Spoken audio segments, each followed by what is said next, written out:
Halo bosku, kalian apa kabar nih hari ini? Kita jumpa lagi di sini dan hari ini saya mau ngebahas salah satu barang dari Blitzwolf. Ini adalah Blitzwolf, bentar, saya lupa nih tipenya. Ini adalah Blitzwolf BWHL2. Unik atau mungkin kurang kreatif ya kayaknya. Karena mereka punya produk yang namanya tuh ya BW apa gitu. BW apa gitu. Gitu-gitu aja terus sampai sekarang. Dan yang ini juga bukan pengecualiannya. Untuk smartwatch kali ini harganya cukup bisa dijangkau 500 ribuan aja. Dan sebenarnya udah keren karena ini tuh cocok banget kalau dipakai sama cowok. Diameternya 46 mm, beratnya cukup ringan 55 gram, punya G sensor dan heart sensor, water resistance dengan rating IP67, ukuran layarnya cukup gede juga 1,3 inci dengan resolusi 240x240 pixel, sayangnya masih TFT. Untuk baterainya juga cukuplah 200 mAh. Untuk smartwatch itu udah cukup, mungkin bisa bertahan paling lama 7 hari. Sebenarnya untuk smartwatch itu udah cukup lah ya. Oh ya, nggak lupa juga kalau smartwatch ini udah mendukung Bluetooth versi 5.0. Jadi untuk konektivitas ke handphone udah nggak ada masalah sama sekali. Nah, kalau kita lihat secara sekilas, sebenarnya strapnya ini kelihatan oke juga ya. Dengan lebar 20 mm dan kombinasi bahan karet di bagian dalam dan kulit di bagian luar.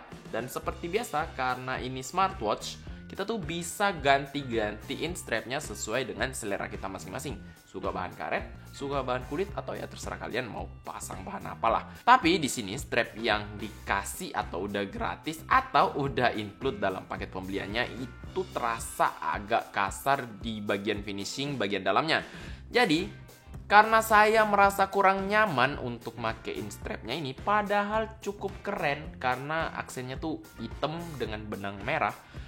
Ya, dengan berat hati saya harus ganti dengan yang karet kayak gini. Ya, cukup bagus juga sih. Karena seperti biasa namanya juga smartwatch, kita bisa ganti-ganti tergantung selera. Sebenarnya saya suka modelnya, desainnya, tapi sayangnya pemilihan bahan dan juga finishingnya itu kurang cocok dengan saya. Untuk bodinya sendiri, finishing di jam ini tuh cukup rapi dan oke banget. Apalagi ditambah layarnya yang hitam pekat ini. Tapi ya seperti biasa, karena ini TFT, kalau hitamnya dinyalain itu bukan hitam seperti AMOLED yang matiin pixel, tapi hanya ya digelepin aja. Untuk material juga cukup oke. Bagian atas terbuat dari bahan logam dan bagian bawahnya terbuat dari polikarbonat. Sisi kanan ada tombol power, ya tergantung ini kalian anggap sisi kanan atau sisi kiri sih. Di bagian belakang terdapat sensor dan pin magnetic charge. Kayaknya bagian ini ya simple aja seperti smartwatch pada umumnya.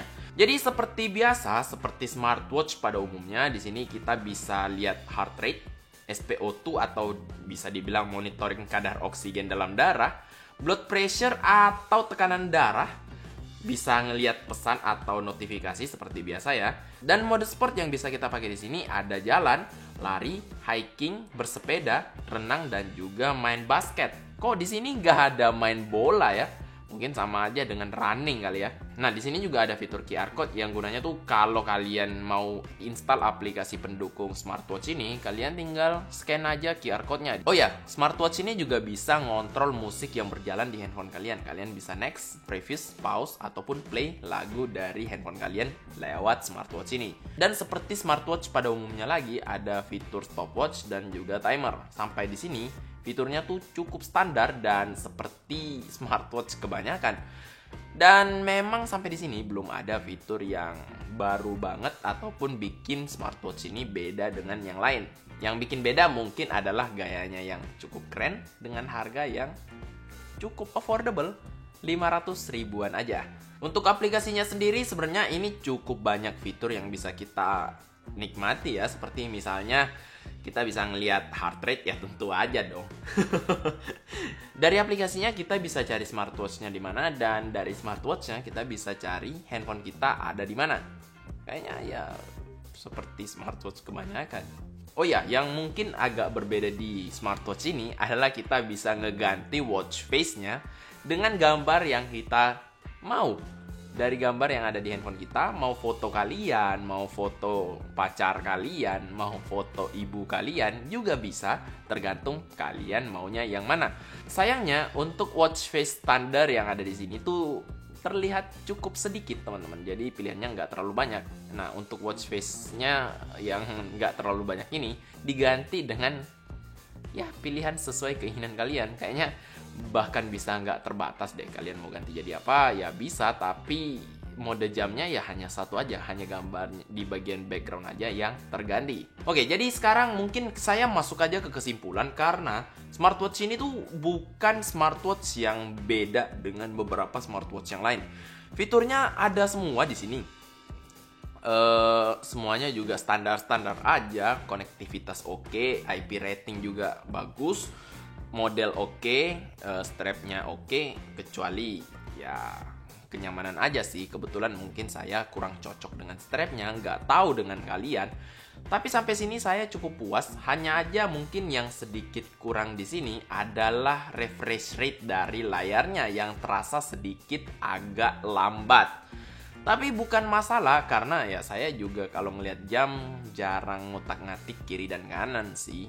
Tergantung dari kalian lagi. Kalau kalian suka mainin jam saat bosen, refresh rate-nya ini cukup lambat teman-teman, dan kadang-kadang agak ngeganggu juga. Tapi kalau kita melihat dari keseluruhan, dimana harga yang ditawarkan hanya 500 ribuan dan kita udah dapet jam sekeren ini, apalagi bisa diganti-ganti strapnya.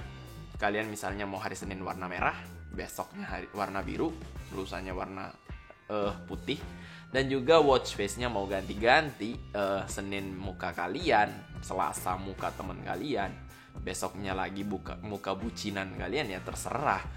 Dan di sini sebenarnya saya cukup seneng juga sih, apalagi baterainya bisa bertahan selama 7 hari.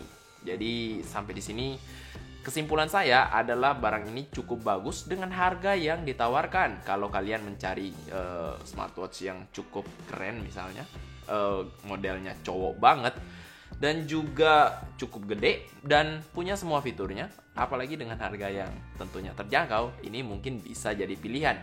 Dan apa saya merekomendasikan smartwatch ini? Oke, pertama-tama smartwatch ini saya beli dari Banggood. Ini langsung dibeli dari e-commerce China dan pengirimannya tuh agak lama teman-teman. Tapi kebetulan nanti tanggal 26, kayaknya sehari setelah video ini diupload ke YouTube, akan ada promo untuk jam ini. Jadi mungkin kalian bisa ngeliat atau membandingkan dengan e-commerce yang ada di sini. Kalau kalian merasa yang mana lebih murah dan yang mana lebih cepet nyampe-nya, ya kalian belilah yang mana yang kalian suka. Tapi untuk direkomendasikan, saya rasa smartwatch ini cukup gampang atau cukup nyaman direkomendasikan karena semuanya oke, harganya pun nggak terlalu mahal. Oke, sampai sini kayaknya sekian dulu aja pembahasan saya soal Blitzwolf BW. Bentar, saya lihat lagi. BWHL2 ini. Kalau kalian suka dengan video ini, langsung aja hajar tombol like dan subscribe di bawah. Jangan lupa untuk share video ini ke semua sosmed teman-teman. Dan kalau kalian gak suka dengan video ini, kalian tahu lah harus ngapain. Kalau gitu, saya Felix undur diri. Kita ketemu lagi di video selanjutnya. Bye-bye.